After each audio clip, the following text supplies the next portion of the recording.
Awesome. And then I see that we have a new friend who has joined us. Jim, I don't know if you want to introduce yourself.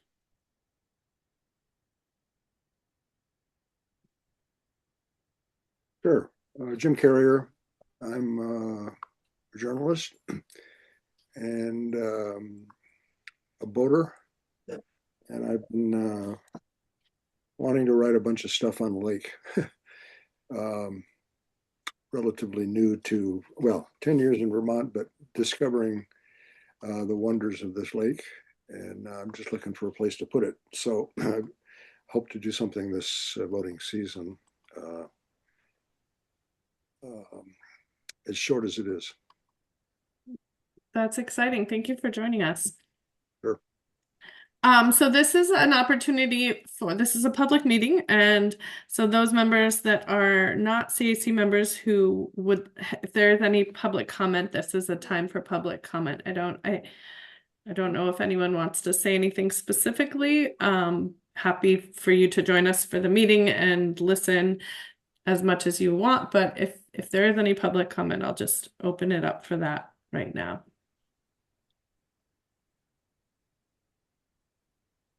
No comment from Cree Linalac.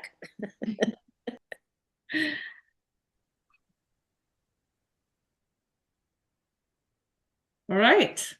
Well, hearing no other further public comment, we can transition. I think we still do not have a quorum, so we can't approve our past meeting summaries.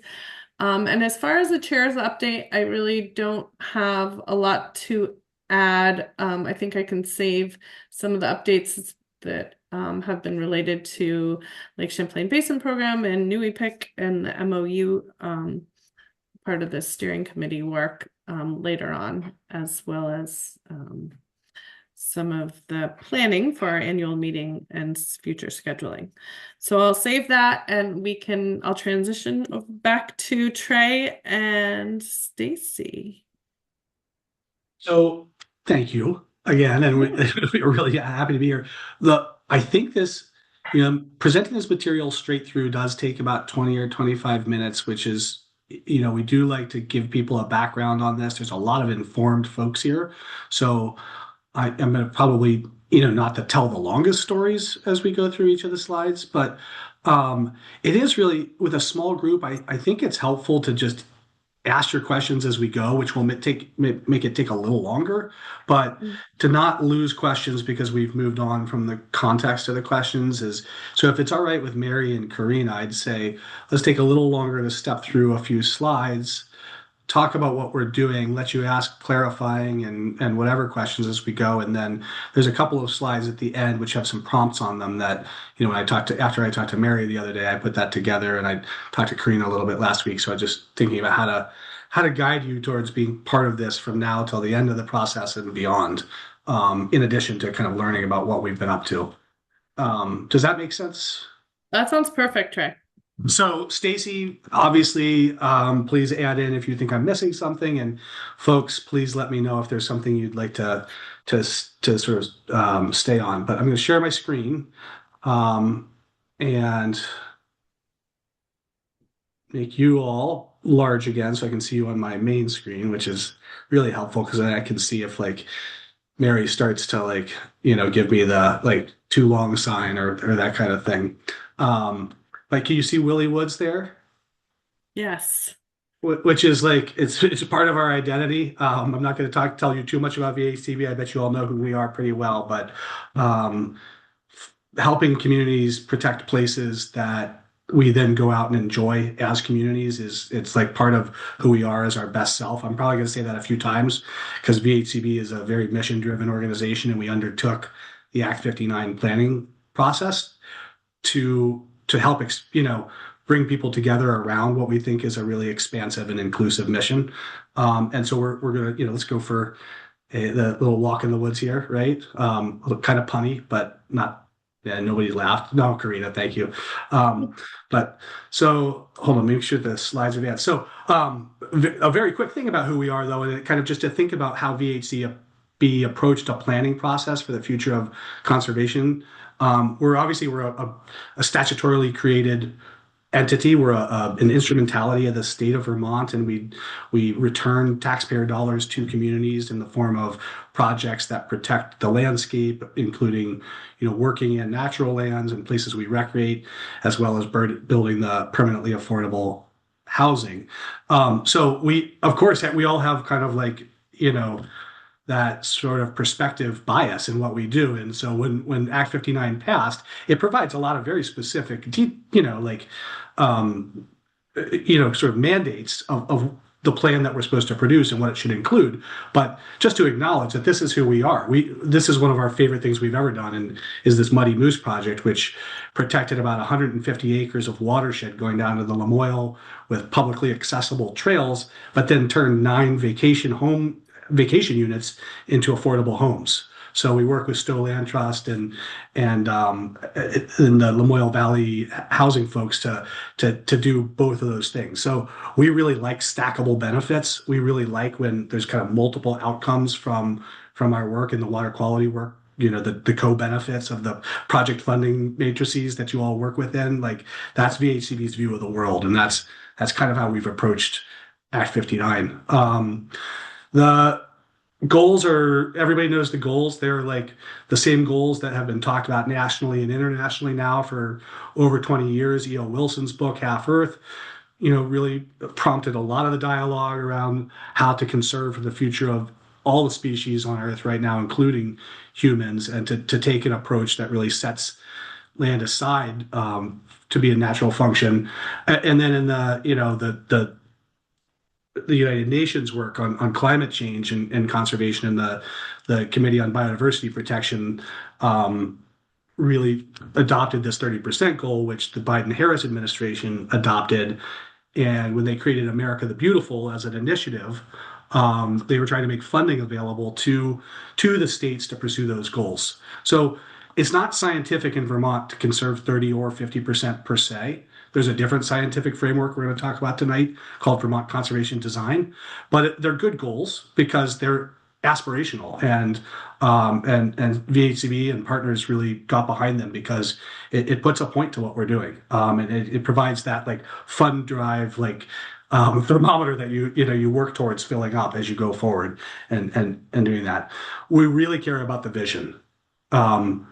The vision, which is this, again, from VHCB's perspective, a really comprehensive, holistic view of why we protect land and invest in stewardship in Vermont, is to have ecological function and connection, but also have all those access points, really support the different communities who access and use protected land, from recreationists and bird watchers to people who are going to be out there marking and taking out wood, barking timber and producing wood products, and farmers and people who are doing resilience work. This work needs to encompass broadly the view of Vermont as having small, compact communities that are surrounded by working lands and then natural lands and matrix forest. I'll talk more about Shutesville in a little bit, but that's a great example of how we focus our work, which is in the natural areas program is already focused on the kind of priorities that Vermont A&R has identified in the conservation design, especially these connectivity corridors and connectivity hotspots in Vermont. And most people who've worked in central Vermont know that Shutesville is how you can see we link Mount Mansfield to C.C. Putnam. So providing a literal passageway for animals to move, but also for trees to drop keys and acorns and move over time, and other species to move over time, is what A&R means when they really pull connectivity forward as one of the kind of main ecological goals. Why it matters is most of these, the Citizens Advisory Committee is all over this. Not to tarry here too long, but we think of Vermont as being 81% green and in agriculture, but we've lost 200,000 acres to development in the last 25 years.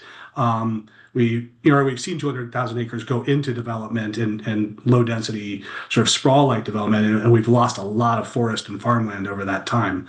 And when we lose, what it means to lose forests for communities. When we lose farmland, it's not just the community resilience and the food productivity, it's the fact that most of Vermont's farms are also forests. In fact, when we look at the um, conserved lands database and we look at the farms that are conserved, they're only about 14% dedicated to annual crop production, and the rest is meadows and wetlands and forests. So that when those parcels are cut up, we lose a lot in terms of sort of natural function. Even though we think of farms as being impactful, they also play a huge role in stewarding the wetlands and woods that are a part of those parcels. But with most groups, and especially with young people, when I talk about this, we talk about this photo of the floods in Montpelier because one of the people Mary knows in the world is my daughter Finley, who was a junior in high school when the floods happened and spent the whole summer with her classmates and peers in Montpelier going down into the basements of the buildings downtown to remove everything and pull out stuff that was rotten. Their PPE was muck boots. But they were being exposed to like asbestos and oil and household hazardous waste and cess. We actually called her boots the cess boots. They weren't allowed to come onto the property. They had to be left at the like edge of the sidewalk. But sending our children into the basements that have been flooded is like, isn't that a good metaphor for climate change and why we need to take action now? It's like we are sending our children into harm's way. That's that's why this was recommended as part of the climate action plan, in addition to all those other frameworks, is that 30 by 30 is a way to is a really important strategy to address climate change and its impacts. Um, I mentioned the Biden-Harris administration because when they were supporting the America the Beautiful initiative, they were also working with Congress to pass the bipartisan infrastructure bill and the Inflation Reduction Act, which would have provided billions of dollars to the states to do this work, and that money is gone now. So we've pivoted in our thinking as we approach the work to just think about how we can, both build a plan that attracts both future federal funding and philanthropic funding because it's an organized and strategic approach to making investments, but also being ready right now to innovate and to do smart and better with what the resources we have, or with slightly increased resources, or communities coming together to find other ways of doing conservation business. So we've put a lot of that emphasis in the planning process into innovation and growth of the conservation community. Um, we're it looks like we're right in the middle of the process, but we're actually about 3.5 months from delivering our recommendations to the legislature. But we've been at this since the summer of 2023, first inventorying what was protected already and talking to all manner of stakeholders about their views of conservation, their hopes for this planning process, their concerns, et cetera. Now we've been taking that feedback. We proposed a framework of objectives and pathways that people were able to comment on last fall. We've released in January a more detailed version of that framework. That's what's on the website right now. And if you had a chance to look at it ahead of time, that's the current sort of iteration that we're looking for feedback on. It's the objectives. There are 3 of them. We'll talk about those in a second. The strategic pathways underneath them, and then underneath all of that is the many, many actions and sub actions that should be measurable. And we are not only hoping to talk to you about this tonight, but hear your thoughts on how those could be sharpened. If you were following along, you probably know this already, but Vermont is roughly 27% conserved. In the way that Vermont approached this, there were 3 legislative categories: ecological reserves, biodiversity conservation, and then natural resource management areas. But we really got a lot of feedback that we needed to track the forest land and agricultural land that's working lands separately so that we could tease those apart. So that's how we did the phase 1, the numbers in phase 1. But I see Carol has a question, so I'll pause right there. Thank you. I do. So all that lost federal funding with America the Beautiful Act, do we have enough clean water funding to take care of some of those items that were on that list? Well, right now we do invest a lot of money in Vermont through the Clean Water Board, which overlaps, and we'll talk a little bit more tonight on how clean water investments and conservation investments are often the same thing, or how they can support each other, the conservation and restoration.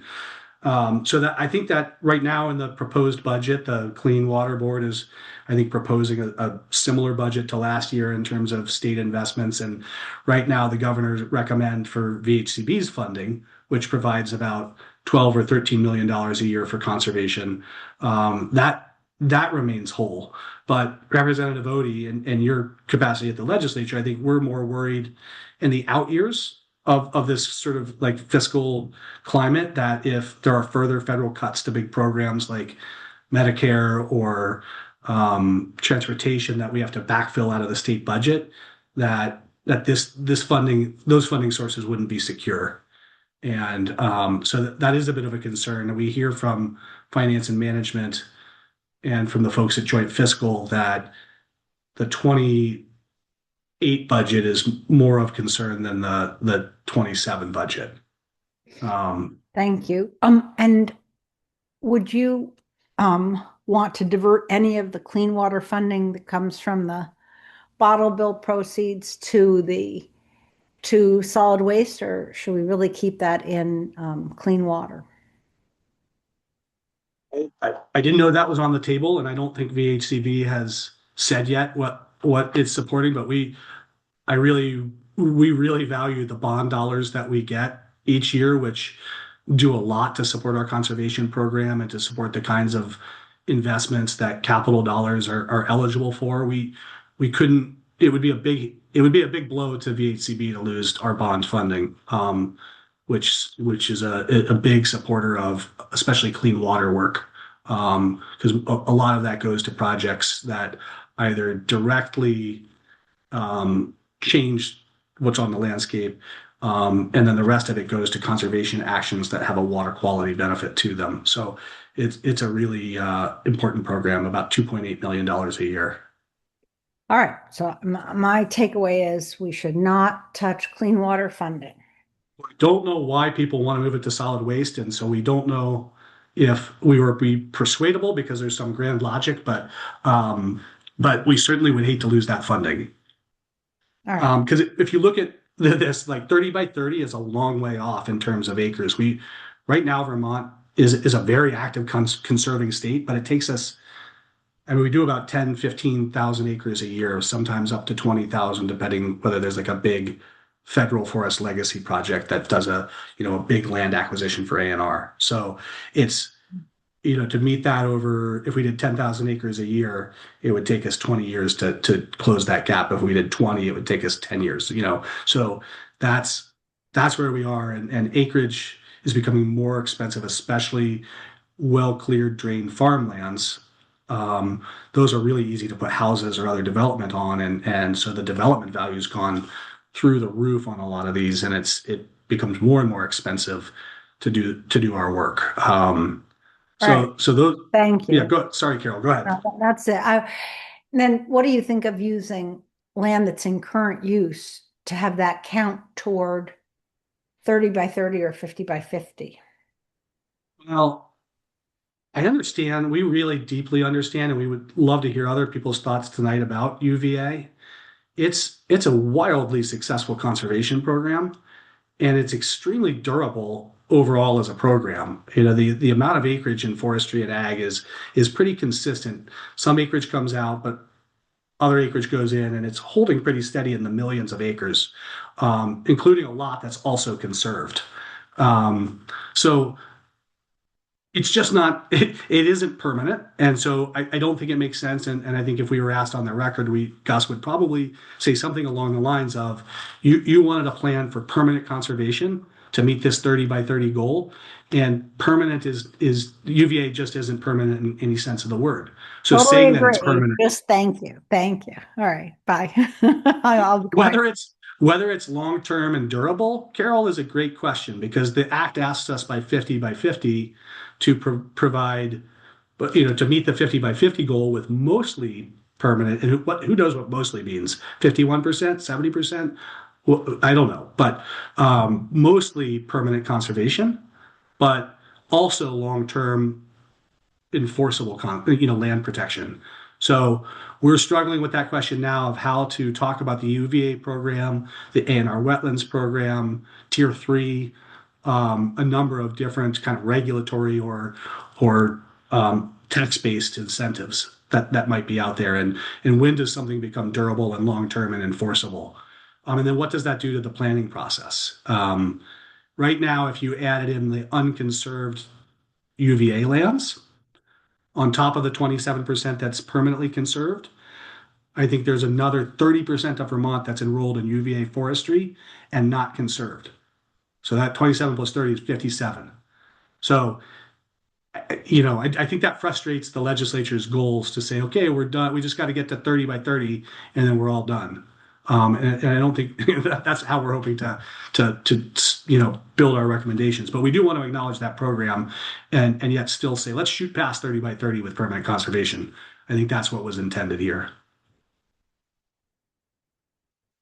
I'm going to keep going but that was good modeling by Representative Odie of asking your questions while they're hot. So coming out of this, where we were saying, okay, big lift just to get to 30 by 30, and then there's the 50 by 50 goal. We turn to the next section of the act, which is what is the plan supposed to do? These are the four, in the law, 2804B of Title 10. Act 59 says conserve. Do this by conserving agricultural land, working forests, historic properties, surface waters, etc. The act says, make sure you use Vermont conservation design as a guide. Make sure that you're increasing equitable access for land-based enterprises, for recreation, etc. And also, just going as if we didn't say this up top, implement the vision while enhancing the state's current investments in working lands enterprises. That's not the full language of 2804B, but you can see that's a kind of a intertwiney sort of planning mandate. But it gets back to that broad vision and wanting to make sure that, again, we're implementing the vision and the goals. Oh, you can't see me pointing to that on my other screen here, but that's what I was doing if you were following. The vision and the goals, reaching these numeric targets, which are somewhat arbitrary, while making this a more resilient and connected landscape. Enhancing these enterprises that take care of the land, but also protecting some places altogether from management and conversion. So we began by saying, okay, how do you organize that into sort of broad pillars? Number one, we needed a set of strategies to implement Vermont conservation design. A&R did that work last fall and over the winter and released a paper. It's available on our website. It's called Implementing Vermont Conservation Design. And in it, A&R lays out the strategy that really becomes objective 1 in the plan. Things like really finding ways to incentivize and increase conservation in the biophysical regions of Vermont that are underconserved, that don't have a lot of conservation already, because we've really conserved 3 of the 9 regions, the northern and southern Green Mountains and the Northeast Highlands.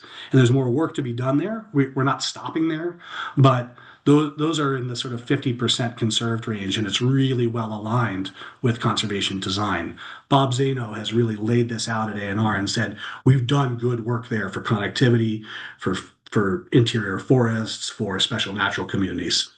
But we want to get out of there. We also want to really highlight and work on the 10 connectivity zones in Vermont. And they've sort of identified these places that are like where C.C. Putnam meets the Worcester Range, or sorry, the Mansfield Range. Like those, there's 10 of those kind of hot spots that they want to work on. And then there's a set of other priorities in there. As you can imagine, VHCB looked at this and said, okay, how can we strengthen communities with this work? So we laid out in objective 2, 6 pathways that really address the relationship between conservation and communities, especially communities of practitioners who have done other work to plan land use and recreation, that sort of thing. So, this is a way of promoting recreational access and uplifting the work of the state's conservation outdoor recreation plan, right? The statewide, the SCORP, and sort of saying, here's the relationship here. How does conservation really help that work? How does it help the food resilience roadmap? how does it help with the resilience implementation strategy? So there's 6 pathways there that are related to the different kind of sectors or communities who access and depend on conserved land. Starting with what can we do for you? This act should not be about itself. It should be about supporting those ecological outcomes under Objective 1 and supporting communities under Objective 2. And there's a lot of work that goes beyond the acquisition of conservation rights. Right? There's a lot of work in the stewardship and management of those lands, and then in the viability of the enterprises that are on those lands, from recreation to ag, et cetera. Which this is a great photo of a project we just worked on in Rochester, which was securing land, not just for recreation, but for sort of equitable access to recreation through the Vermont Adaptive Program, which started out really focused on skiing and became a, sort of a national notoriety for what a strong program it was, and has now expanded out to other ways of getting people out of the woods. So this is a landscape where we're helping to provide access for an entirely new set of mountain biking experiences, as you can see here. Anyways, sorry, it's another place where it's like, oh, Stacy and I are so lucky to do what we do, because these are the partnerships. So we talked about the 4 planning criteria. We talked about how we have a broad intent in this and we want to move through to action. We've set that forth in the objectives and pathways and actions and sub-actions. And what we hope this does, and what this framework is, this slide is sort of getting at, is that by the end of, as we implement this, we really should have taken all that intent and abstraction and put it down into recognizable, cognizable, measurable impacts, right? More funding for this, more protection of these places, better connections among these types of groups, creation of clearinghouses of information, new programs to help small landowners, a strategy for supporting UVA landowners to walk up the conservation ladder into permanent protection, et cetera. So real world decisions is what we're hoping that this can help to do. You probably know a lot about VCD. We usually just put a couple slides in here to make sure we talk about this overlay. It does map out about 2/3 of the state as being highest priority for protection. But the main thing and it does that through a set of different coarse filters and fine filters that you can look at. My Conservation Commission in Calais, what we've done is we've printed out a map view of every single different conservation layer in VCD of the town of Calais. So you can see where all the different things are. It's super amazing mapping. It also is such a big area that ANR had to really think about, we're not going to do all of this through permanent conservation. And the conservation design itself is agnostic as to how you'd protect it. It doesn't say that these all need to be conserved. It just says these are places where function and connection need to be protected. So it speaks to this goal to talk not just about permanent conservation, but the other strategies that protect the land.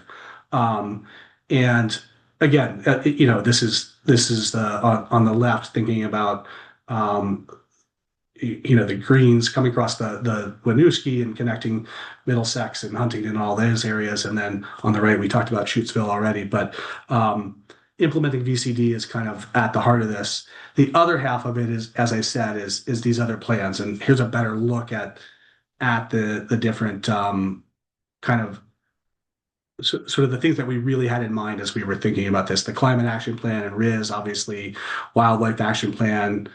FPR not only has their forest action plan, but they just finished the Forest Future Roadmap, which is really a viability plan, but it starts with land protection. Move Forward Together Vermont is the statewide comprehensive outdoor recreation plan, but it starts with protecting the land that we recreate on. You all can tell me about how conservation and water quality go together tonight. But then again, the Vermont Agriculture and Food System Plan and the goal to make Vermont resilient and part of a New England resilient food network is very much out there, saying we need to protect the farmland first. So that's how we've approached the Objective 2. Conservation design, Objective 1, and then where we are now is asking people, do you see anything that's missing?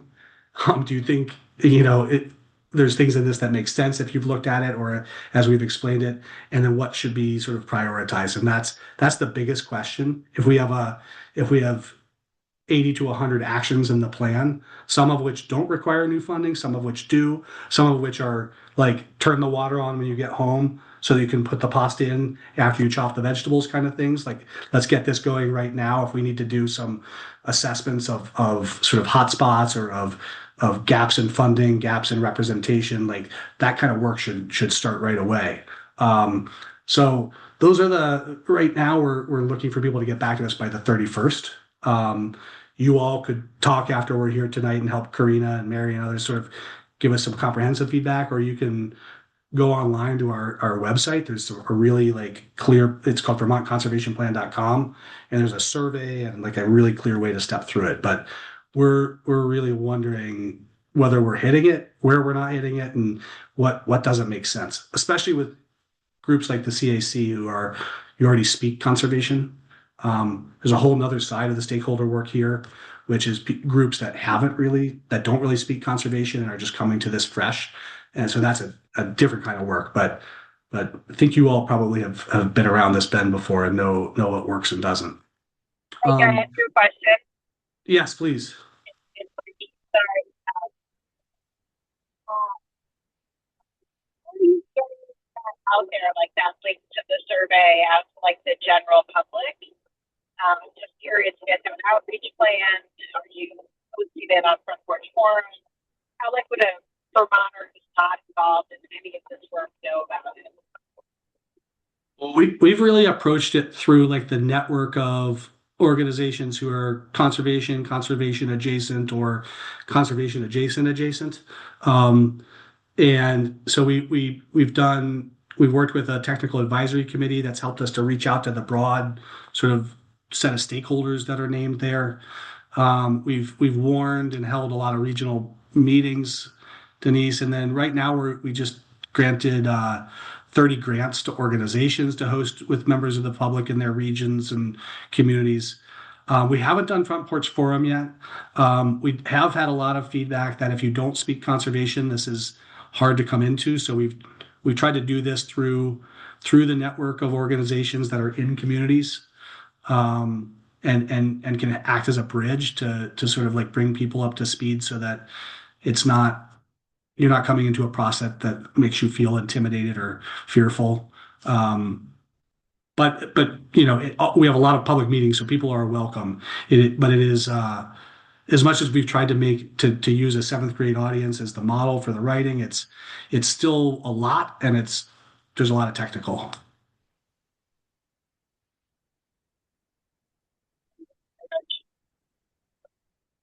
I wanted to stop talking there, and thank goodness. But just point out, and Stacy put it into the chat, but vermontconservationplan.com is that it's like our project site. So you should be able to see in there how to like really dig into the plan, how to provide feedback by March 31st. And then we're going to be doing more, these regional stakeholder-led listening sessions.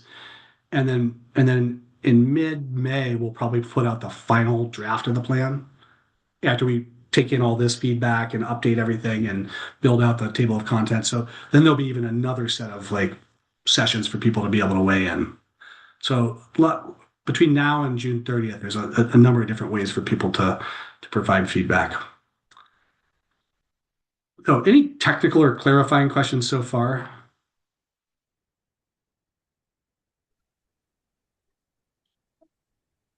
I don't have technical or clarifying, but I do have some questions. And thank Okay. you so much for this background. And I'm sorry if this is something that I should know, Trey. I know that I was involved with some of the early meetings on this like more than a year ago.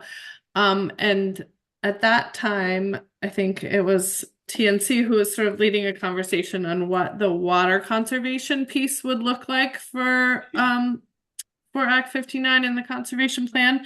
And I just never I was wondering if you could elaborate on what that, like, I never got an answer on what that looks like, or I'm curious what that looks like.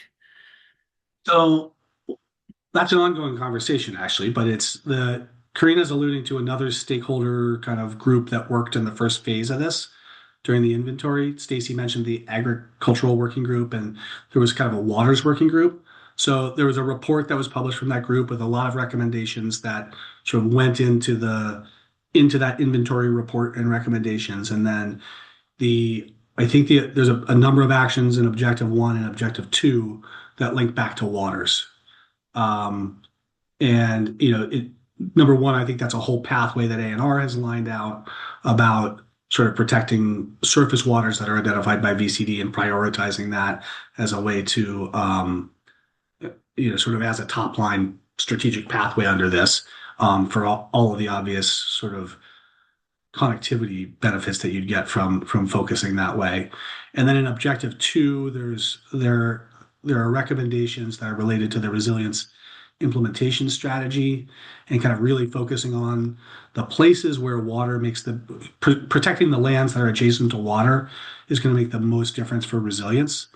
And the easiest way that we explain that is sort of like one, there's places that if they were converted, the contribution, the degradation would be, really negative for our downtown and kind of ecosystem protections. So, sort of almost like an anti-deg approach to conservation. We're going to protect this headwater forest or this set of wetlands that, if impacted, would have a really deleterious ecological outcome.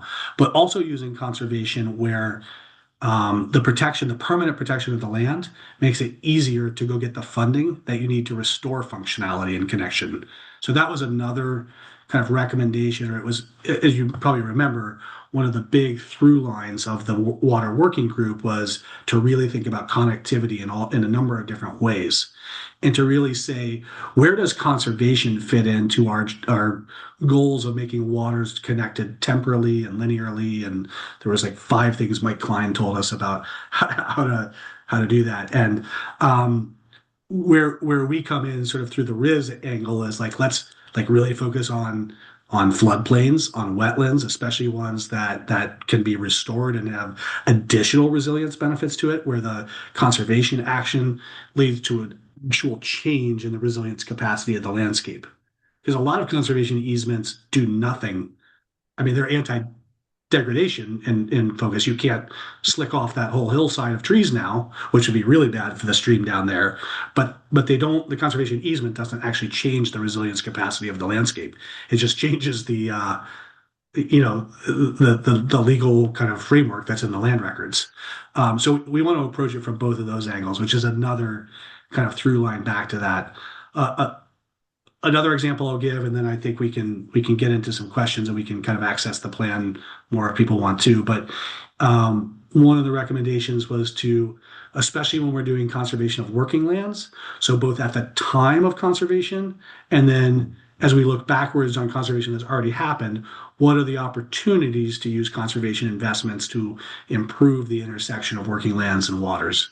So right now there's a set of things that our partners often ask of silviculturalists, agriculturalists who are conserving with around the protections of wetlands, water-based natural communities and riparian corridors.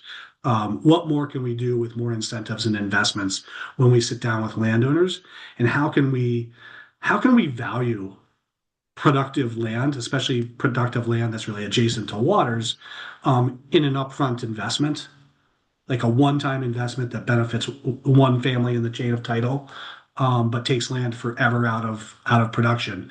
So, what's the best strategy there? But then are there other practices and temporary, like 20-year programs that could be layered on top of that as well, that might get people to do more than what they're willing to do on a permanent basis with their land?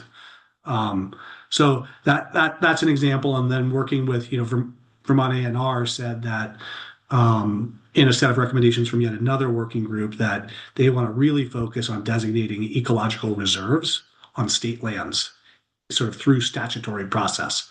So they provided a report there.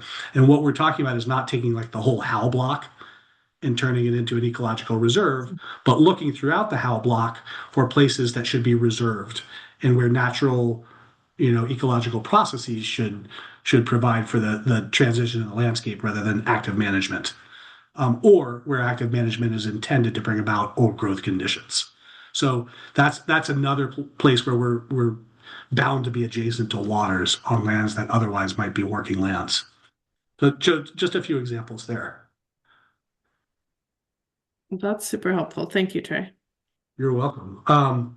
So I had some questions that I wanted to ask you all, and hopefully we can spend as much time as you want sort of talking through these, or they can be for the CAC to think about and get back to us. But along the lines of what I just said is that beyond some of those examples, like we're talking about, this act is about permanent and long-term land protection.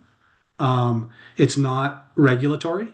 It doesn't apply. Our work doesn't ever apply to a whole stream unless we were somehow working with a landowner who owned all the land adjacent to a whole stream reach. But generally, we're talking about parcel by parcel work. So, what are the best ways to use conservation, permanent conservation, to support the goals of tactical basin plans and TMDLs and resilience implementation? There's some already in the plan, but we'd love to know what we missed, what's unclear, what could be better. And then how do we interact with the conservation system and the regulatory system, which is again part of that water working group, was to think about like the limits of conservation versus the reach of regulation, the benefits of conservation versus the sometimes perceived draconianism of regulation. So how do we balance these two different ways of protecting the land? And then just like if you have a lot of your groups work directly on the landscape. So if there's particular tools or programs you've used that particularly are good at working at that sort of that boundary between land use and water. So whether that's agriculture, silviculture, or development. And you can see Cambrian Rise there up in Burlington, which is hundreds and hundreds of permanently affordable housing units condensed into one area, protecting our green fields, keeping people downtown, keeping people out of cars. But the community only accepted it when we did a conserved a park and access to the lake as part of the project. So finishing off with another thing that makes us feel like, okay, we're making impacts in communities is thinking about how this community can get built, what else it benefits. But then even here, like there's some really important buffer and public access to the resource that is your lake, or all of our lake, but your eponymous lake.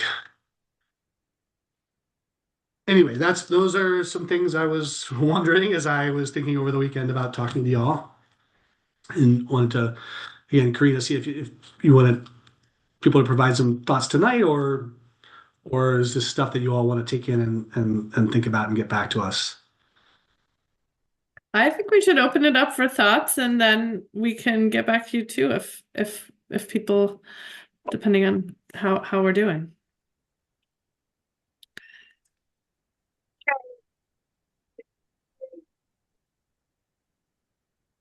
Denise, can you hear us? Can you hear? Yeah, a little bit. Try. Is this better? Yes. Yeah. Okay. Sorry. Trying to drive hands-free. The 30 by 30, you might have covered this. So 30, 30, whatever, 30% of land protected by or conserved by 30/30, and then 50% by 2050.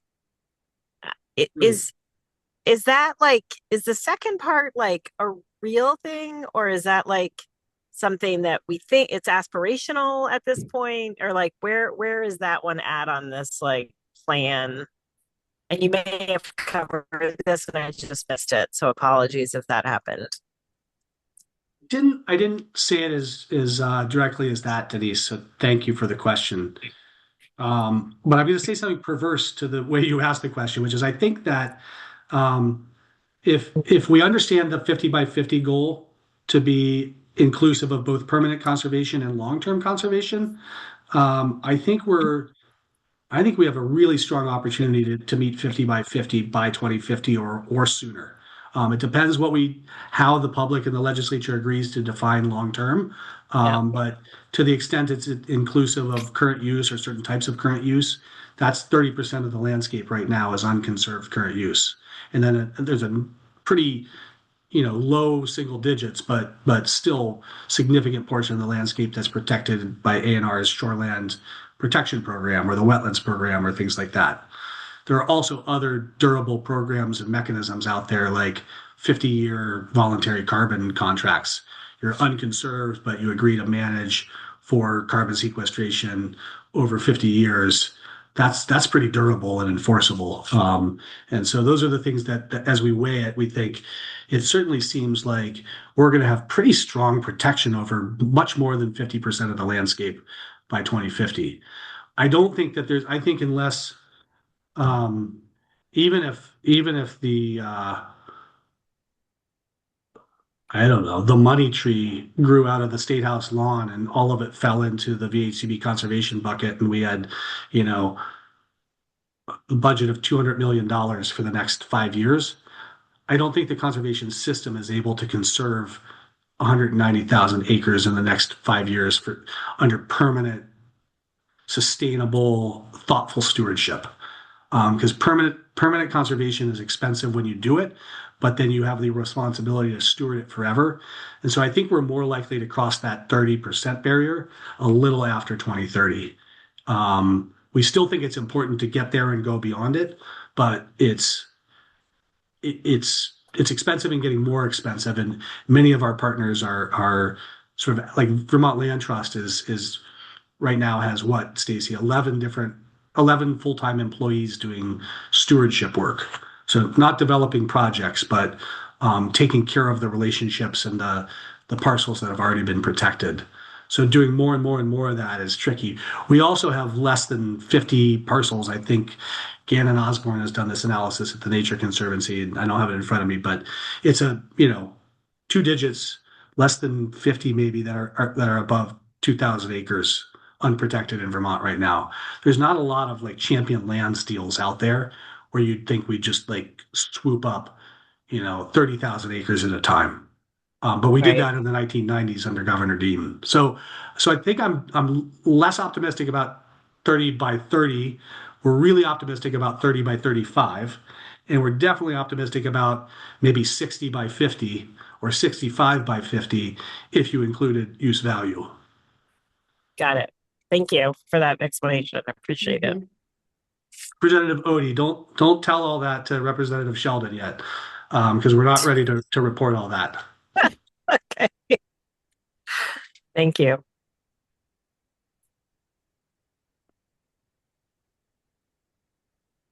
Other questions, or does anything jump to mind for people about how to impact water quality with conservation? Well, I have a question. I'm trying to, as I put together a package of stories about the lake, I'm trying to convince people that the lake is kind of like a diamond with many different facets. And many of them, you might be focused on one thing like fishing or whatever, but you may not know maybe the history part of it. Of course, this is the big year of the 250th anniversary of the Valcourt battle, the 200th anniversary of the starting of the ferry, all of that. And I'm curious as to those, for you folks who are, whether people, and one of the things that I found in my research was that it seems to me that the farther away you get from the lake, the less people think about it, the less visible it is. And that's important when it comes to supporting, say, mitigation for farm runoff and that kind of thing. But I mean, I'll ask the question a different way. When you think of Vermont, what do you think of? You think of, farms and cows and maple syrup, things like that. But I don't think very many people think of Lake Champlain. And yet everything you're doing, in a way, is all running down to it and affects it ultimately. But do people connect that in any kind? Do you have any sense that people actually connect that what they're doing, all the wetlands and all the uplands stuff that you're talking about, are they realizing what they're doing is actually saving the lake as well? Any thoughts about that?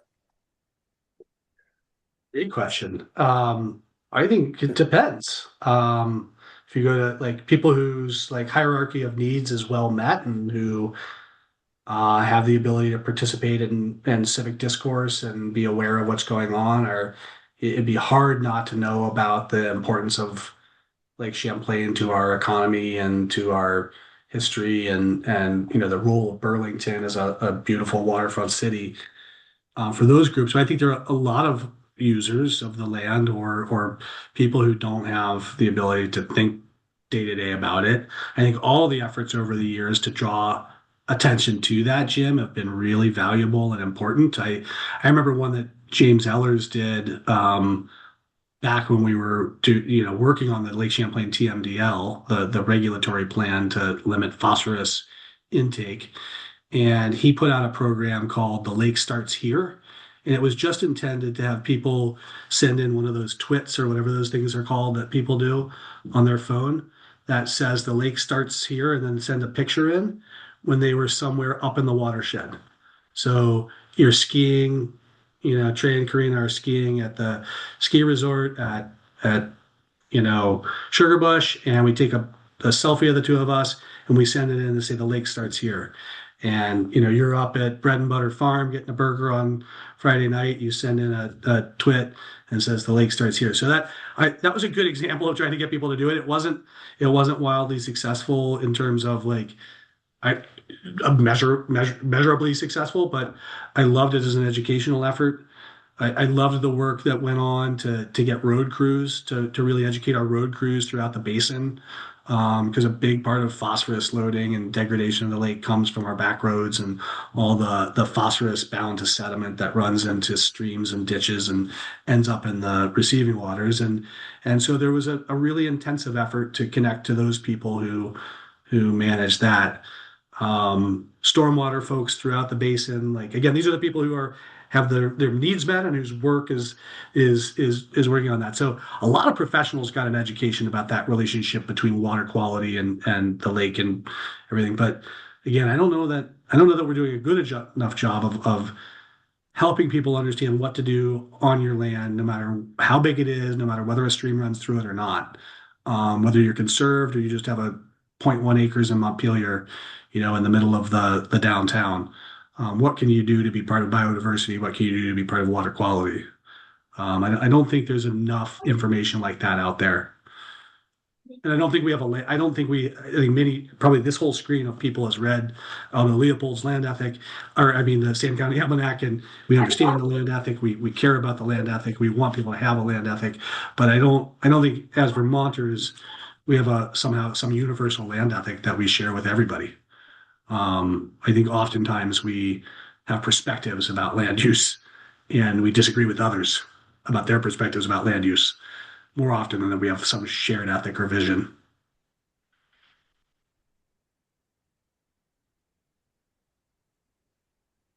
Is access to the lake? You mentioned the thing about the housing development on North Avenue, but is the lake or access to the lake kind of a select group of people, really, or a minority of people in Vermont? What's your thought about that? What's the if you can't access recreational access to water, yeah, to the lake in other lands is a paramount, to this plan and to why we conserve. So a lot of our water adjacent conservation is about providing permanent public access to the river or to the lake or to the dock or what have you, especially public lands, A&R lands. There's a lot of access to water on wildlife management areas, and there's a lot of access through fishing access points that A&R manages, and most of those are conserved places. So we definitely want to increase and sustain access. One of the best articulations of this program at a nationwide level, but it hasn't really quite, we haven't figured out how to exactly do it in Vermont, but the Trust for Public Land whose motto is land for people. They've done an analysis of how to, well, they have a goal of every child should be able to walk for 10 minutes to get to a park or a green space or a trailhead or a creek or something like that. And they've done an analysis in Vermont, I think, of how many places have that. And surprisingly, with all our 81% farm and forest, there are a whole lot of children in Vermont who don't have a 10-minute walk to any of those things. So thinking, again, as a justification or a motivation or a community priority, Jim, I think access is high up there. And I can just add, Jim, and I see Creed's hand up, so I don't want to take too much time, but that our action plan, the Lake Champlain Vermont Citizens Advisory Action Plan, highlights equitable public access to our waterways. And the South Lake is one area that we've identified where there isn't enough public access for users. And also when we're thinking about access, to think not just about fish and wildlife access areas, but for recreational, people who just want to come swim and access without fishing. So something to think about.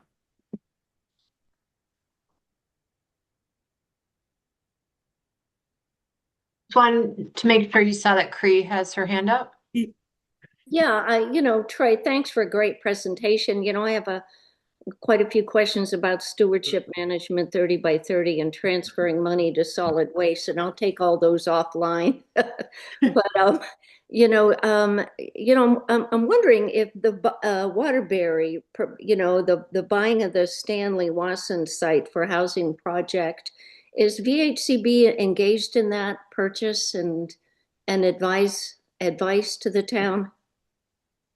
I'm looking at Stacy to see if it rings a bell for her, but tell me more about, is it a redevelopment project with conservation potential? Yeah, it's really to protect the town of Waterbury from flooding. They deconstructed a couple of dorms and they want to put a housing site there. It is an area that floods, but they feel confident in the fact that the restoration of the buildings and floodproofing some of the state offices in Waterbury, they would be able to do the same thing with this Stanley Wasson site they want to buy, the town, because it's on sewer, it's on water, it's close to the buses and walking.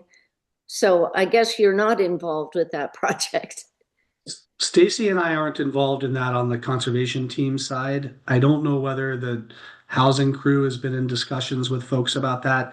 It does ring a bell now that you gave more details. I know I've heard about this, but it's not something we've talked about at management team here, which is where I might have heard Jenny and Gus talking about that as a housing project.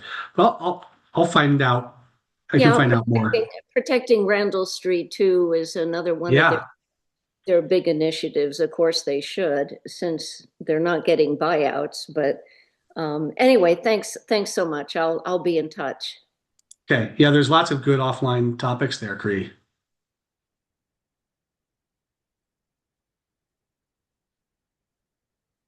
And Stacy just popped in a news story about the Stanley Wasson, and we'll follow up with Karina if there's interesting stuff to tell.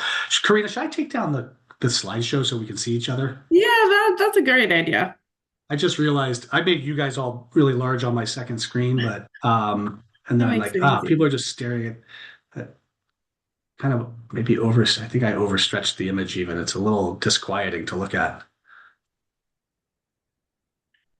No, that was a great presentation. And I think you left us with some very hard, good questions to think about.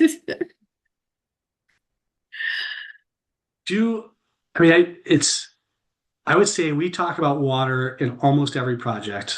Stacy, whether or not if it's a natural area project, it's often, we don't just conserve people's 30 acres of woods in their backyard. We're conserving things that partners bring to us because they fit into the conservation design framework on that natural area side. It's often adding to WMAs or adding to state lands or adding to sort of community reserves. Town forests is a big part of it, but it's almost always about water. And then our agricultural program is not all about water. It's about soils, but it's about soils and water.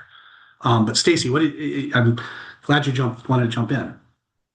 Yeah, no, I would just reiterate what you're saying about water quality and water resource protection, how it's just a huge part of the work that we do. And was just preparing materials for our board meeting coming up in a couple weeks, and we have 9 projects on the agenda, conservation projects the board is considering funding, and every single one of them has water resources on it that are being protected. Everything from a massive beaver meadow, a wetland complex down in southern Vermont, to a significant amount, I think like over a mile of frontage on Lake Champlain, to vernal pools. And I mean, it's just really cool to see. I think this was a bit of a standout board meeting for us, where every single project ticked the water resources box, but it isn't atypical to see most projects having those benefits. So it's really cool. And I think that, having done so much work with our agricultural program, that's something else that I'm really proud of, that so many of the farms that we work on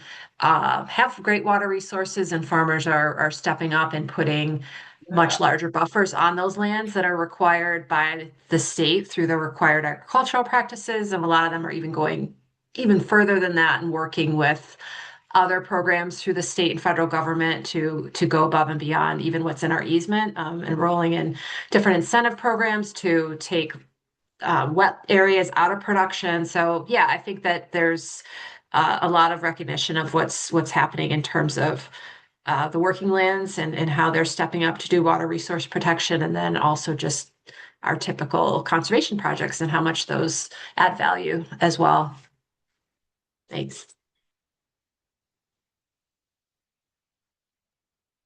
So I'll leave you with a practical question, Karina, which is for the group to think about is how do we bring the multiple funders for water quality together so that we can plan projects and work together to do the kinds of things that take multiple different lenses? Um, I've talked to Lynn Munno a little bit about this. As you all may know, we're a clean water service provider for Lake Memphremagog, so we've talked a lot to our partners up in the basin there. But like, what what's most helpful with conservation in order to do those other like sort of WAV and NRDC projects that or NRCD projects that reconnect, dismantle berms, do edge of field practices, other things that really enhance the relationship of use and adjacency to water. So if I don't know if that, again, like what's the use of a plan? What's the use of an all funders meeting? But if it can motivate people to do things where there's more co-benefits, more collaboration, more shared understanding, but also appeal to the out-of-state foundations. And I think hopefully, eventually, this is just a 4-year period and it'll be done. And then we'll have a federal government that does this work again. And we'll be ready to work with US Fish and the Forest Service and EPA again, too. We were in the midst of doing some really interesting funding requests to EPA before everything blew up. But, thinking about that question I asked earlier, which is how do you help landowners who want to do this? How do you help them be part of this system?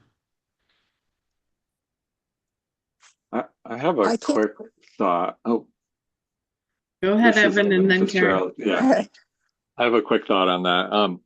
I work with municipalities a lot, and I'm sure you all do as well. And maybe even like, I don't know to what extent like your conservation projects are intertwined with municipal lands or possible collaborations with municipalities that can conserve land and then steward it over the long term. But to your question, Trey, like one thing I've noticed a lot is like, the municipal people are like in the trenches doing their work. They're not aware of this clean water service provider funding at all.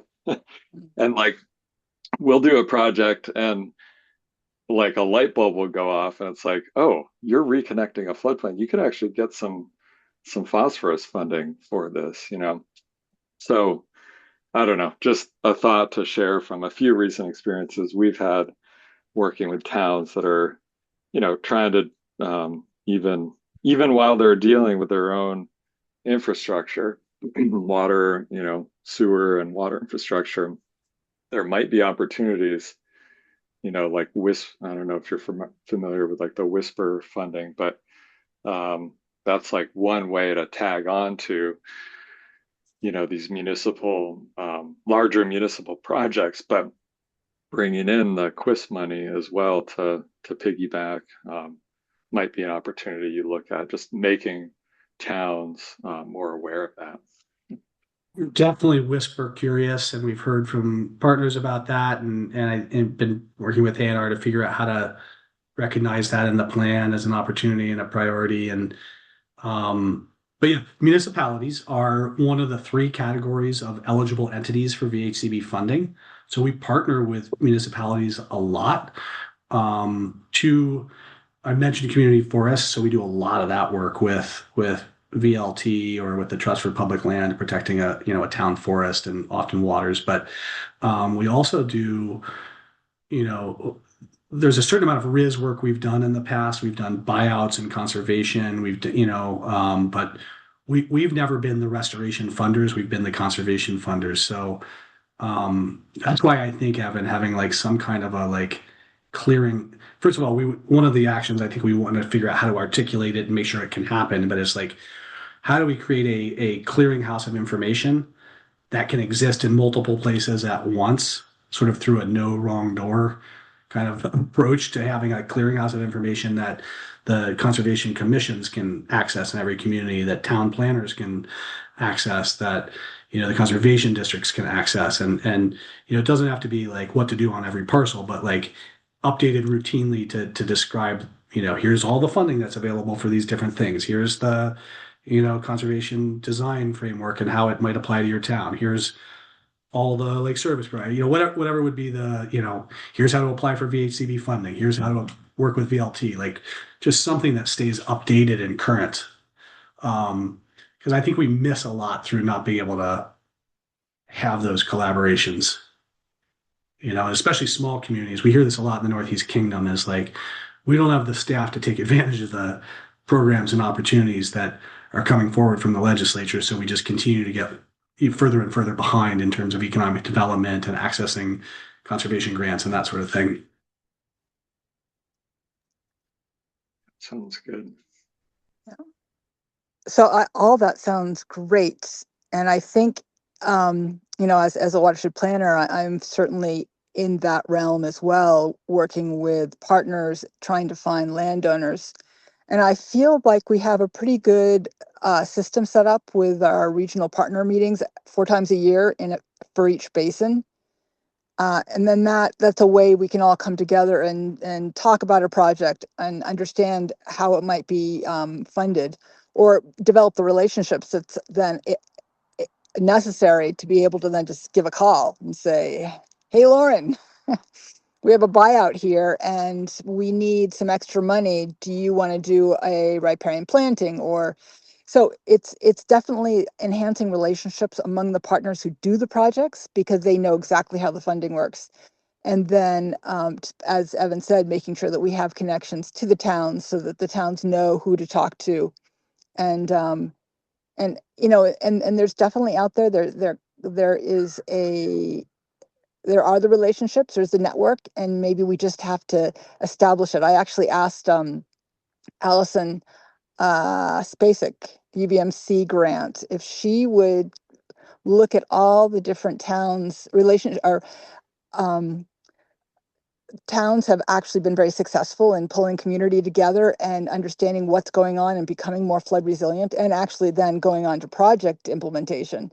And so they're going to do a bunch of case studies on that. And so, we're doing it. We're doing a lot of stuff. We could do it a lot better.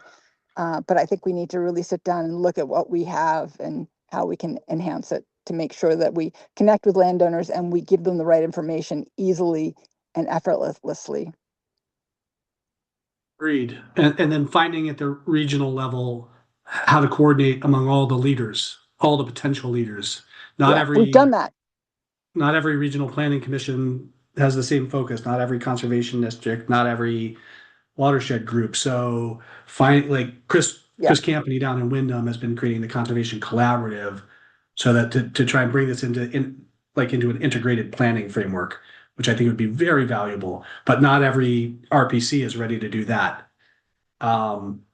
Jennifer Burns done amazing work in the White River region, but not every conservation district is able to replicate what she does in terms of, so that's something we're puzzled about and something we want to build some structure into. But I worked a long time ago on solid waste in Vermont, and I don't know. Again, as I said to Cree and Carol, I don't know why that's being proposed right now. I haven't been tracking it, but what I do remember is that we had 117 different waste districts, and that a big part of why it was hard to have systems for solid waste in Vermont is that we didn't have map-based approaches to regulating our solid waste and household hazardous waste collection. We were honoring local control everywhere we went, and that's how we've been doing conservation. Is oh, Windmill Hill Pinnacle does all this stuff here, but we don't have a Windmill Hill Pinnacle up here. We have the South Hero Land Trust. Over here, we've got Middlebury Area Land Trust, but they're more focused on this one thing. So sort of if we have a strategy, if we have a ecological strategy, a conservation or community strategy, and a way to increase our capacity and enhance our collaboration, we're hoping we can do more with the same or even marginally less resources to really get this going and be ready for the next steps in 2030 and beyond.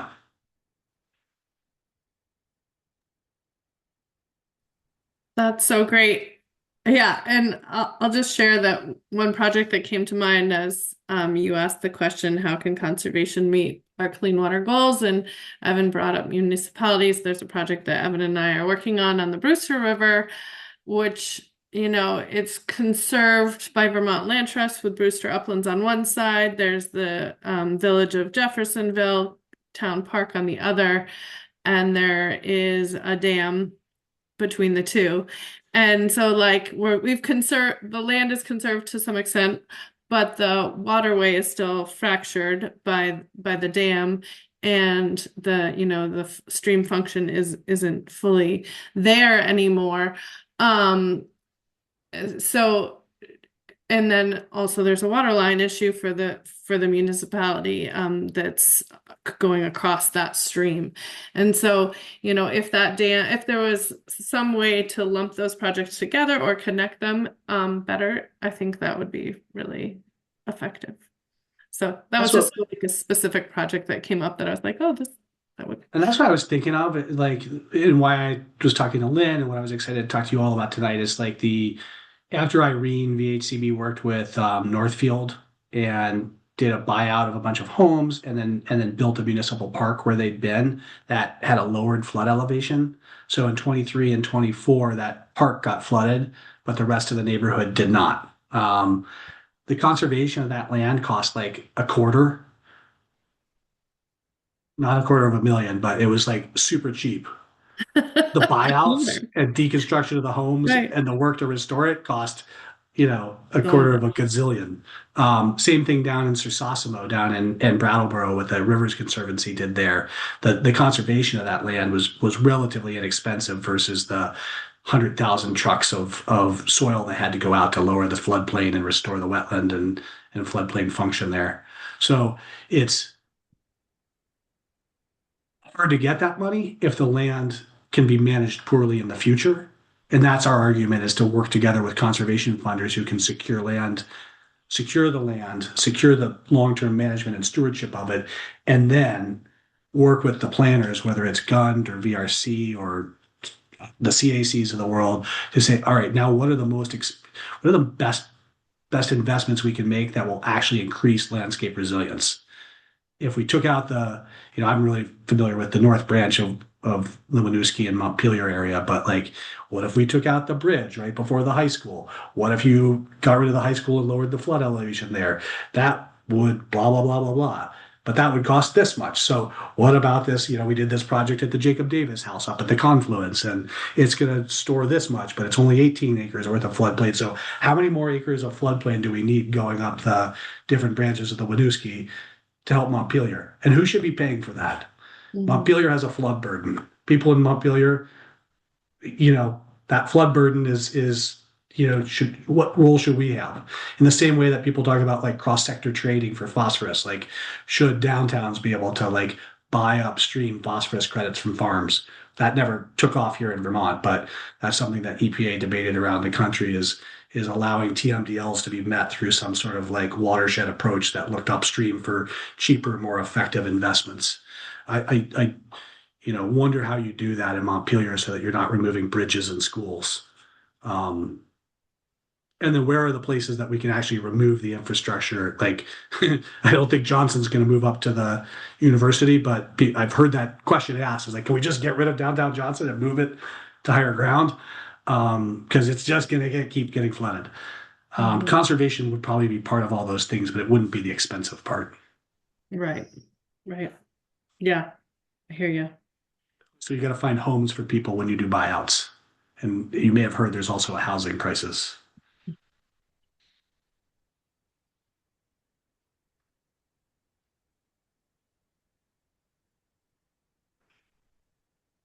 Other questions for Trey and Stacy? I know we're over on our agenda, so but I also want to give space for this because it's so important and great discussion. And this is my third one of these sessions today. So if I seem flat at all, I apologize. But I'd love to say how great this was and thank you all and say, like Cree said, follow up. Any one of you can pick up the phone and give me a call. And, if you don't know how to access me, Karina and Mary do. So let us know if you want to have a one-on-one conversation. Thank you so much. Appreciate it. Thanks, Stacy. Thanks, Trey. Nice to see you, friends. Thank you. Good to see you. Whole screen full of Great people. job. And Trey, will you share your slides with I was just going to Mary? ask you. I'll send that deck to you. That'd be perfect. Thank It you. has it does have some contact information at the end too. I stopped a couple slides short of the end. Okay, great. All right. I'll circulate that. Great. Take care, Thank friends. you guys so much for your time. Our pleasure. Thank you all. Take care.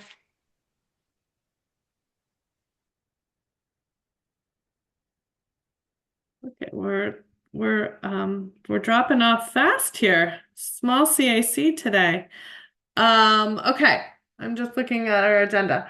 So it's 6:30 and we've covered the VHCB conservation plan overview. I think I can get through all of this other stuff pretty fast and so as far as scheduling for legislative and executive meetings, I think really there's just an update there unless people have questions.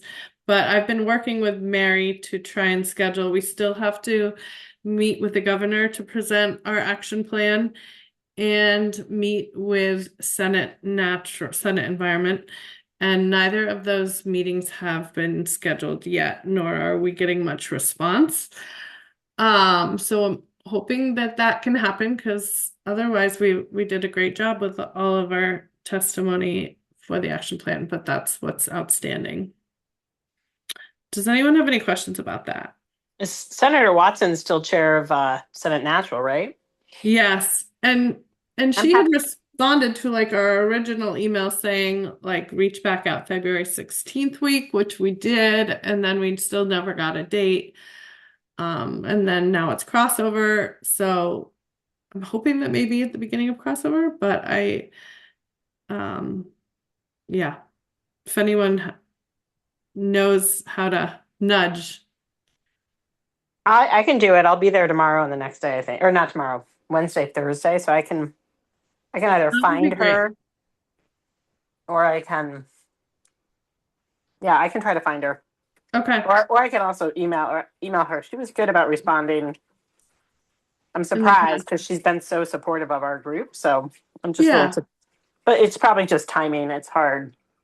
And I'm not sure if the governor I'm not sure why we're not getting a response from him either, but hopefully we can book. So we have Julie set that up. I mean, can we reach out to That's a good idea. I mean, Mary works, I thought that that's what was happening, but maybe I should Yeah, maybe confirm that because confirm that. if she's working directly with AOA, it might be, you know what I mean? It might be better Yeah, for one of his secretaries to do the, hey, CAC wants to come see you.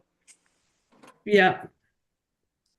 Because usually Secretary Moore is a part of that meeting sometimes too. Yeah, last time we had almost this whole cabinet, I feel like 2 years ago. I don't know what happened last year because I couldn't be there, but there was a couple of years that his whole cabinet came, remember? It was like, Yes. Yes. Hey, and oh, Bob, that reminds me while you're here. I think you have pictures from our meeting with the Lieutenant Governor. Will you share those just so I can file them? I feel like it was your phone that was being used. Yeah, certainly. Oh, I'm sorry if I didn't send those. I will certainly send those. Thank you. No, it's good. I just use them for slideshows and stuff. Okay. And then annual meeting planning and like scheduling for further out. I think that we had set aside June for our retreat. And wondering if that still works. I feel like we need to, I'm encouraging Mary to try and get these things on people's calendars sooner rather than later as we start to book up, because that is typically an all-day retreat for Vermont CAC. So I will, and then our next meeting is April. So we have an April meeting, a May meeting, and then that June retreat. And I don't believe those are on our calendars yet. So I think what we need to do is make sure Mary locks that in for April and May meetings as we currently typically have them on Mondays. And then we need to do a doodle poll or something to figure out the best day in June for that retreat. I don't know if anyone has like certain times that absolutely don't work. We can take note of that now, or we can just plan to organize that.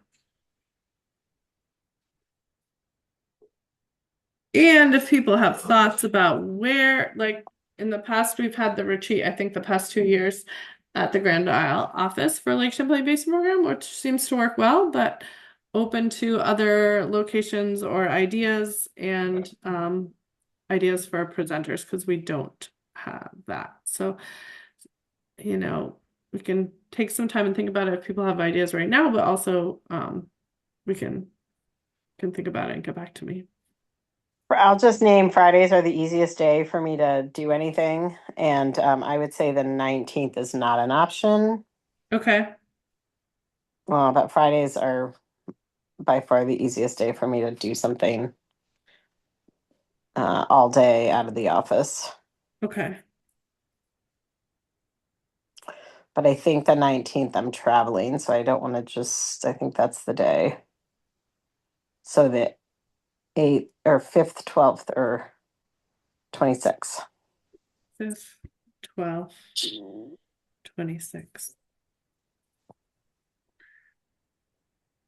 Thoughts for speakers? I thought it was really great when we had the chairs of both committees in last time to give a policy update and then having the basin program folks. But also I think there's probably some other great speakers we could include in this.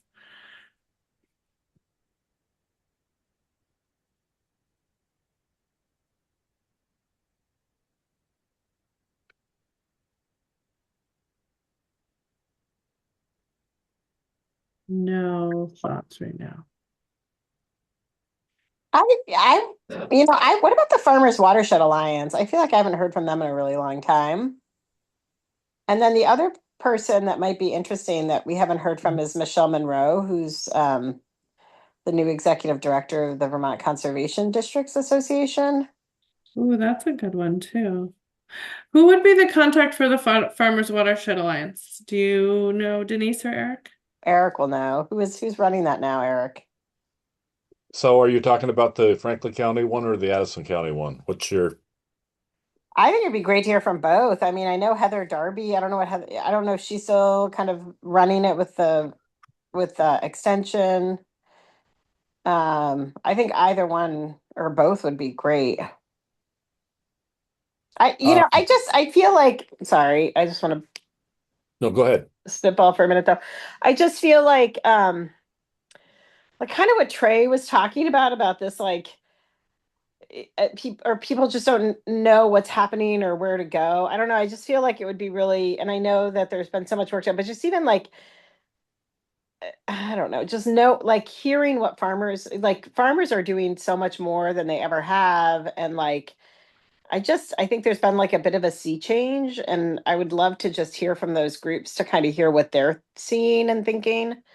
Um, it might also be interesting, and I just don't feel, I mean, I know that the department does a really, A&R does kind of like an accounting for the phosphorus, but it never feels, the presentation that they did at in Quebec was really disjointed, and I don't feel like I got a really good sense of like what's actually happening with phosphorus reduction loads in Lake Champlain.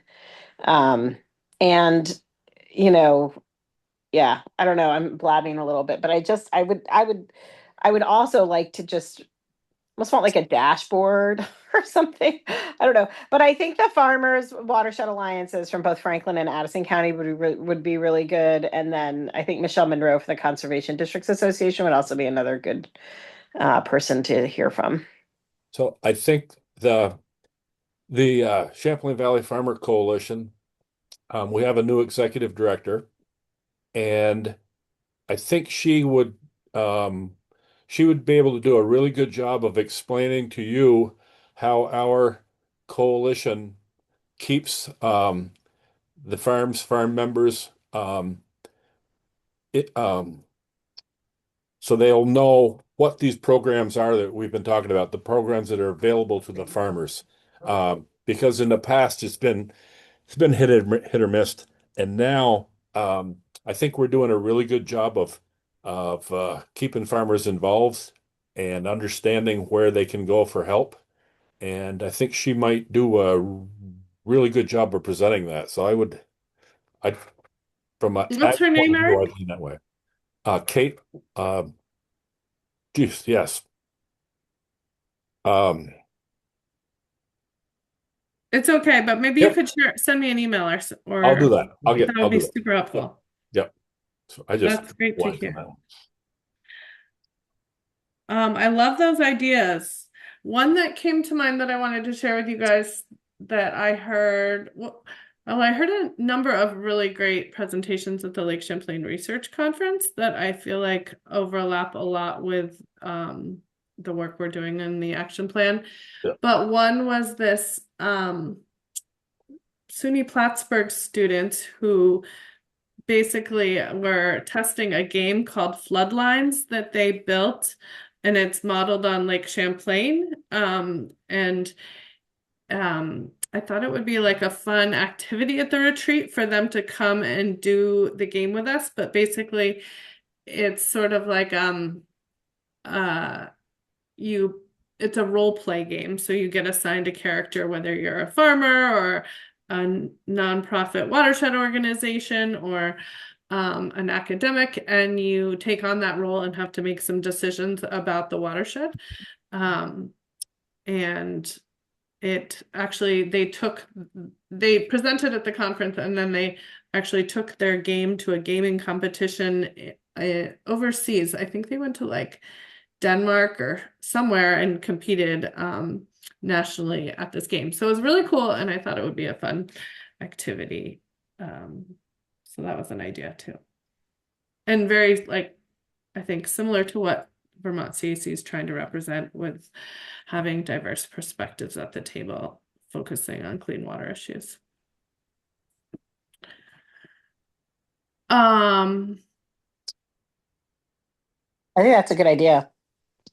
That could be kind yeah. of fun. Yeah. Yeah, I thought it would be fun and maybe it would be good connecting. Like, I mean, I don't think it would take more than an hour of the day. So, Yeah. um, but sort of a good icebreaker type thing. I know we have a lot, we always have a lot to cover and time goes Well, by. I like doing things like that though, like that are interactive and getting us out of our own kind of heads a little bit. And I don't know. Yeah. I think that's a good It's good. It's hard to kind of sit there all day and just have presentations and then Right. try to like figure out what our action plan is going to look like. I don't know, like it feels hard sometimes to just do that, in a day long meeting. Yeah, I agree. And then like some of the other, I don't know, there were some other good presentations that if we can't, maybe not for the annual retreat, but getting in some folks for future meetings, Rebecca Deal and the research work she's doing on floodplains and flood routing, I think with hydrologic models at a broad scale would be really helpful to us in our work. There's quite a bit of um, fisheries research that was presented on that is going on in Lake Champlain that I thought would be helpful to learn about and hear about because it was pretty interesting. Some of the pathogen research on yellow perch. There's this emerging pathogen that's really impacting the perch population, which is a commercial fish for Lake Champlain, and like Raised Seafood has been seeing this pathogen when they're like taking in perch, and it looks like freezer burn on the fish, but it's actually like really impacting the population, and UVM's just trying to track it at this point and figure out what's going on with it. That was interesting to me. Okay. So what else? Any other thoughts for retreat and scheduling, please? If you guys have ideas of presentations and speakers, send them to me because I've got a running list and I'm working with Mary to schedule that out for future meetings. And in the past, we have been able to fit like 2 presentations into our meetings with still enough time to have discussion and review minutes. So I'm not opposed to doing that for some of the meetings. And That's great. then, Thank you. yeah, I'm just trying to find my agenda again. Okay. Updates on the MOU. I don't know. I just wanted to share, and there's not too many people. Denise and I have been in some meetings with the subgroup related to just the MOU stuff that was a big topic at the last meeting. So I just wanted to fill in the larger CAC. But I think, and Denise, feel free to weigh in here, but I think at this point, Vermont CAC has drafted an MOU and a supporting background memo that is sort of like outlines our position. And then the Strategic Advisory Committee that was created, the small group has their draft of an MOU, and those 2 drafts we're working on trying to put them together into something workable. So right now they are different documents with different sort of the way they're built. The foundation is very different, but they do address the same, the same concern, which is how Lake Champlain Basin and Nui Pick play together when there are issues that need to be resolved and how to like basically act quickly to resolve them efficiently. So it's our hope that all of that will come together, but the SAC has plans to bring something forward to the steering committee at the April meeting, which is a 2-day meeting. So that's sort of what the plan is have a product for that meeting. Yeah, just so everybody knows, we met with Secretary Moore. Did you just say that, Karina?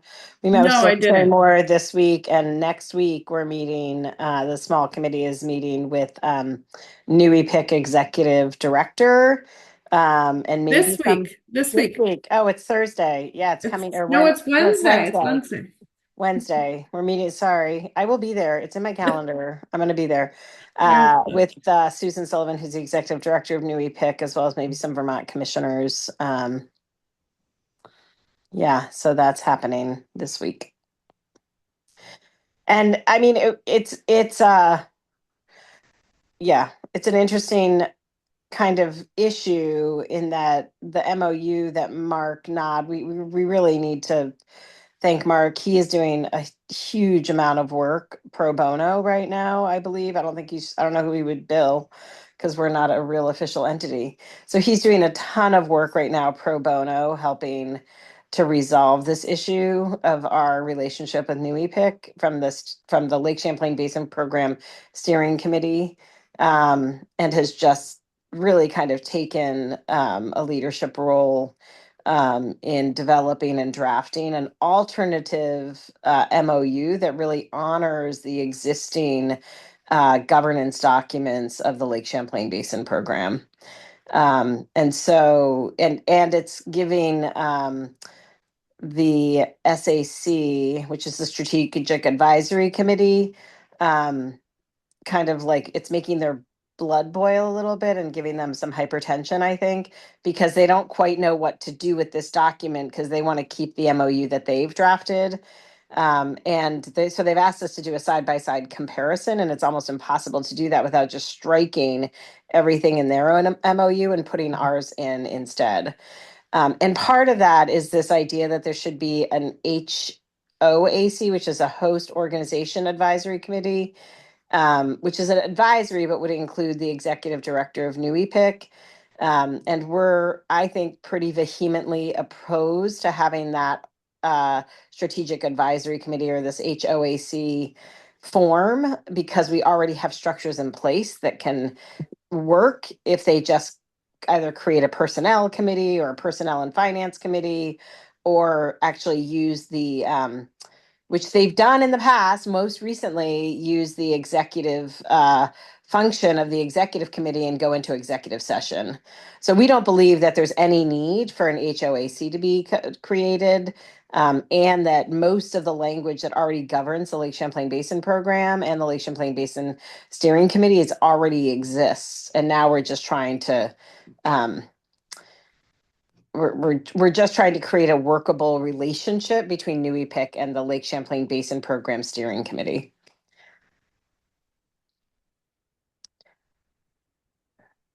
Yeah, does anyone have any questions about that? I know it's a lot of information. Yeah, it's a lot of information. It's been a ton of work. Karina has done a great job leading as well. So, and thank God you're chair because I would have had to resign. It's definitely been a team effort. Yeah, you've done a great job though. And we're really fortunate to have so much historic knowledge and depth on our committee. Um, just really so fortunate to have Lori and Breck and Andrew Milliken, just who kind of know the Basin program and sort of the history of the documents and the language of why and how it was created. Okay, I'm done. That was me Okay. chat. Sorry. No, I think it's good. And I think the biggest goal is the CAC, Vermont CAC wants to preserve the basin-driven governance that defines Lake Champlain. So that's what we're working towards. Okay, participation and membership recruitment. On here, the agenda says recruiting to fill Wayne's position. I think Evan is hopefully in that lineup, and I want to give Evan a chance to talk. But I also wanted, while Eric was here, to just connect on any potential recruitment success that you've had, Eric, and how we can help you.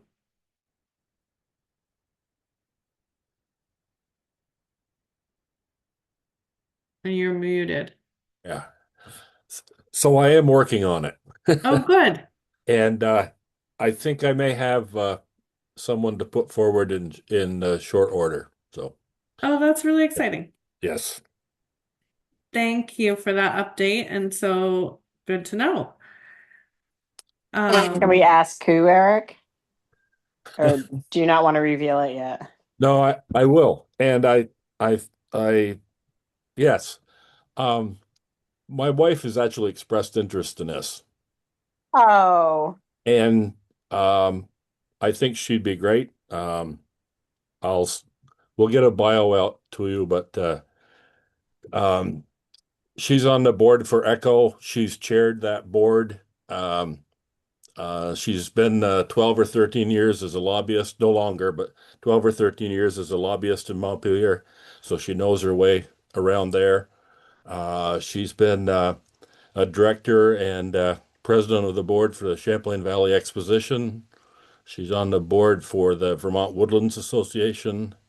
She's Oh, been on the board for the National Beef Producers Association, representing excuse me, representing the Northeast. And she's president of the Lake Iroquois Association. Oh, Um, perfect. so she has time, and she's very knowledgeable in the ag community. Would represent that well. And anyway, she's about about ready to say, yes, I'd like to be considered.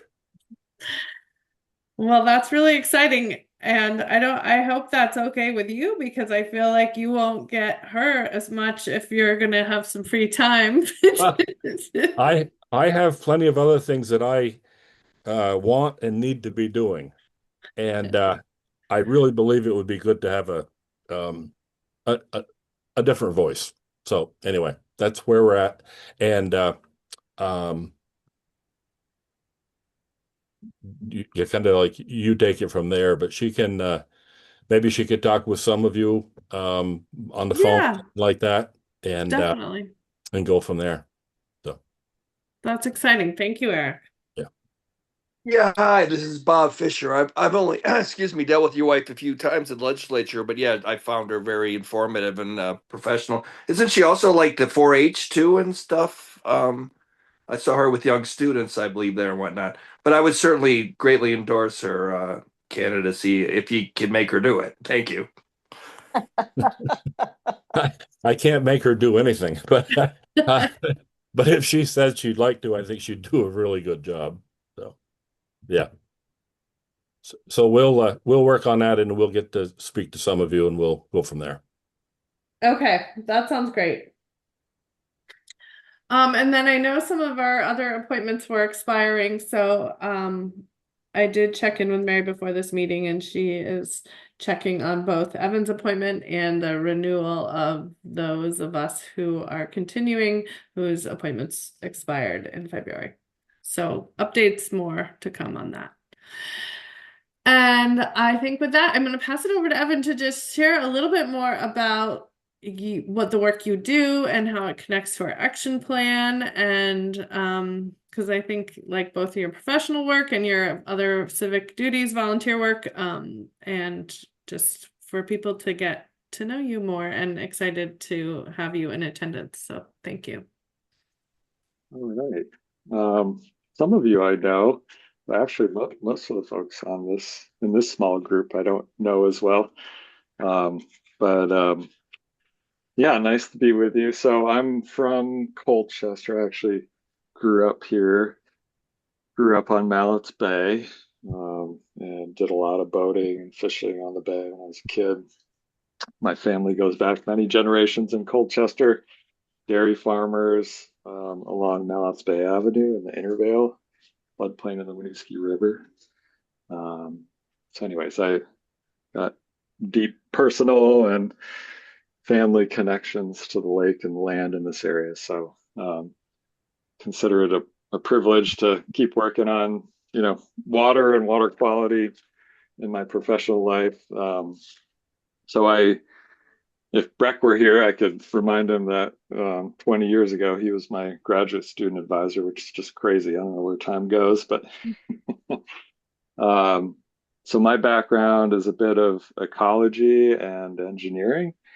And I own a small consulting business, Fitzgerald Environmental. We're 10 scientists and engineers, and we work all over the state on mostly water resources and specifically water quality is sort of our focus. So water quality restoration in particular.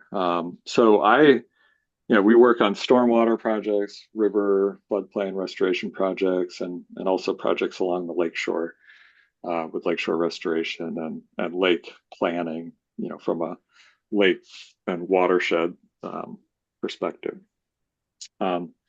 So yeah, if you want to lean on me for, actually, Karina and my area of work really overlaps a lot, and we're lucky to work with VNRC on some projects right now. So, but if you have questions, or if the committee has questions specifically about technical stuff related to hydrology, rivers, floodplains, phosphorus, my work is deep into the weeds of the phosphorus accounting that comes with both the TMDL and the Clean Water Service providers. A lot of the projects that we work on are funded with those funding sources. So, yeah, I'm happy to be a resource for the group on that stuff. And yeah, I think I'll just leave it at that. That's great. I think we might need to recruit you to give a presentation for a future, Yeah. maybe on the phosphorus accounting. But oh no, might tap a colleague. I need like a do it. lays person. I need like an 8th grade reading level accounting of the phosphorus because I go to these meetings. I'm like, I have no idea what you guys are all talking about. Just like it needs to be like Vermont language for Vermonters. And that's like, Sure. yeah, I don't know. I mean, I wanted to push back on Trey on that conservation question, that conservation plan, because it shouldn't just be conservationists that are weighing in on it. I don't know. Like, I feel like it's not being shared widely enough to the right people or to Vermonters, to people that this could impact so much. So Mhm. I don't know.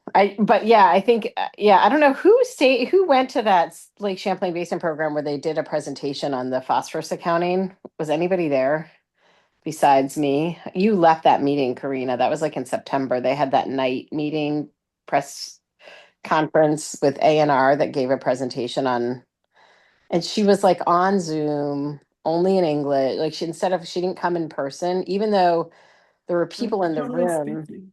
Was Huh? it one of our meetings or was it a different type of No, it was a meeting? Basin Program steering committee meeting. Oh, And it was after the meeting ended. So you guys had all been there oh, all you're right. day. Yes, in Plattsburgh. No, it was in Quebec. Oh, or in Quebec. Okay. It was Yeah, in Quebec. I wasn't there. Yeah, I went. Anyways, it was just a really not a great presentation. Well, I do think, I mean, I think it would be like, Evan, I think like you tell us, but maybe you could give like a 15-minute just like version of phosphorus accounting at a future. Like it doesn't have to be super long, or we Sure. could pair it with like someone else. I don't know. We haven't heard from like the clean water service provider. Like I think we did hear from did we hear from Emily Bird earlier this year? Oh, yeah, it should be a good resource. Yeah. I mean, yeah, I Wait, Emily can Bird, who speak to works for that. the Office of Finance now? Yeah, she took over Neil's position. Oh, she I would be. believe she presented on sort of the Act 76 and the like but we never heard it from the clean water service providers perspective of like how things are. I think Hillary was at that meeting, Hillary Solomon, she contributed. I can't remember entirely, so I'll have to look back at my Oh yeah, notes. Hillary is a quest. Hillary is a quisp. So, she could talk about it too. yes. Or we Yes. or we both could. Yeah. Yes. But anyway, I think that's a really good point, Denise, and let's try and plan something so that we can be more informed on it. Yeah, I just think, yeah, I think it would be good. I think it would be good for the public to know too. We've been in it now for a few years, like 5, 6, and I know they're doing things. And I remember one time they're like, well, they're presenting at the legislature. You should just download that presentation. Like, Right. no, you need to go where the public is, right? Like it just, yeah. And it's fine, but I think like we have to kind of like hold them accountable a little bit in a nice way, but just like give us some data, right? Like give us some information. There is a report, clean water, report each year that ANR puts out. But yeah, nothing beats a firsthand account, I guess. It does. I can tell you from working in this area, like it does feel like there's momentum building. I don't know. Like it seemed like the clean water project funding through the clean water service providers got off to a slow start, and it still is like bogged down in a lot of like policy questions and things. But it, I will say, like this year or even last year, it feels like there's momentum building. Like they're getting more and more projects sorted out and funded. And they're trying to be a little bit more like creative with funding to support like flood, like some of the co-benefits as well, Sure. I believe. Yeah. I think that's been definitely true. a stop in the past. Hey, the other thing, sorry, so this is actually the Lake Carmi project. They just did the alum in. Yeah. And the reason they did the alum, and I don't know that I have data on this, I'm just going to tell the reason. So one, I would love to know more about that project. I don't feel like I've gotten a really good presentation on that project. And then the second thing is they said the reason we did the alum is because the phosphorus input went down around that watershed. I've never seen data on it. I've never seen a presentation where there was data. I don't know how they made that determination. I am like such a skeptic. I think it was some political strings being pulled, to be totally honest, but can't say that to Julie Moore, but I can say that to you guys because this isn't being recorded, is it? It is. Oh, it is. Good. Great. Be in trouble again. But you're taking the minutes. Just delete it. I've just never seen a presentation on like them act. What was the line like when they're because so for so long they were like, nope, Lake Carmi's too polluted. There's too many inputs going into it, or it's too much phosphorus flowing in. Then all of a sudden they're like, we're going to do an alum treatment next year.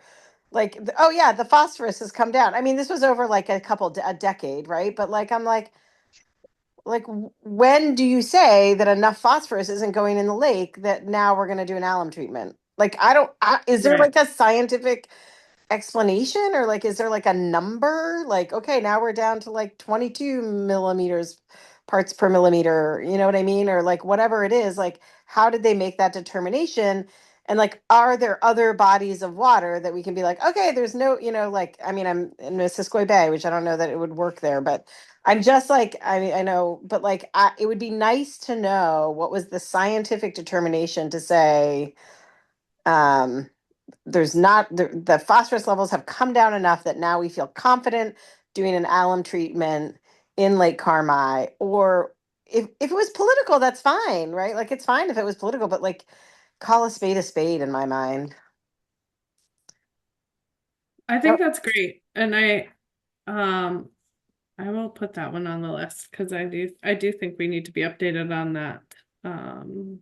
I mean, that was a big project. It was kind of done under the radar, I want to say, right? There wasn't a lot of press brought to it. There wasn't a lot of like, and then they went out on the lake and didn't invite anybody after the treatment to like go look and see what it looked like.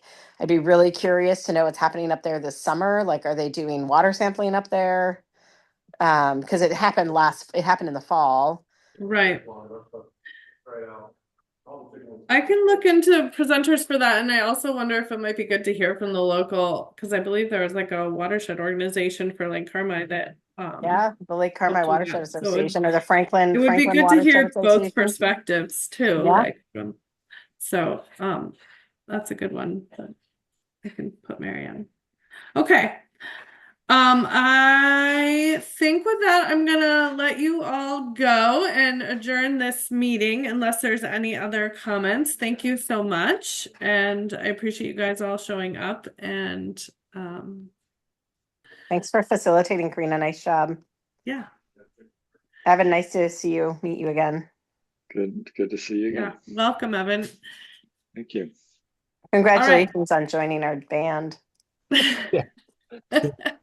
Or Motley Crew. Or Motley Crew. And we Or need to have more troublemakers. attendance for the April meeting so we can approve 4 months worth of Yeah. meeting summaries. Okay, we need to really make sure people show up. Yeah. Okay. Okay. All right. See you guys. Bye. Good night. Bye.